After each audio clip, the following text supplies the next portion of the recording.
Abdul Rahman sahabat Nabi. Nama dia Abdul Rahman. Dia ni suka kucing. Sahabat Nabi ni bukan sahabat YB, sahabat Nabi. Sahabat YB cak ayang. Dia ni suka kucing. Depan rumah dia ada satu pokok. Dia kucing berkumpul di pokok tu. Apa sebab? Sebab dia selalu letak makanan situ. Kucing-kucing dia ada rumah lain pun lepak situ dah. Kerana ada makanan. Dan pada satu hari dia main anak kucing. Dia main kat tangan dia. Nabi sampai. Assalamualaikum ya Abdul Rahman. Dia terkejut. Nabi beri salam sampai depan muka. Dia susu sembunyi dalam lengan baju. Takut Nabi nampak. Takut Nabi marah. Takut Nabi kata mental ke apa.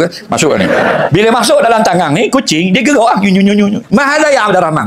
Apa benda ni? Wahai Abdul Rahman, apa benda tu? Gerak-gerak. Nabi tegur dia. Dia pun buat keluar anak kucing. Lepas tu Nabi kata, anta al-yam Abu Hurairah. Mulai sekarang nama kamu Abu Hurairah. Bapa anak kucing. Hurairah tu bukan kucing. Anak kucing atau kucing yang kecil. Kamu pada hari ni aku gelar kamu bapa anak kucing. Bapa anak kucing. Yang lebih tepat lah. Cuma kita sekarang panggil bapa kucing. Tapi yang paling tepat bapa anak kucing. Apa maknanya? Maknanya kamu makhluk penyayang. Itu maksudnya. Nabi puji dia. Maka bolehkah kita kata orang yang sangat suka kepada kucing ni mental? Tak boleh lah. Apa pun nak kata mental tu biar keluar daripada kebiasaan.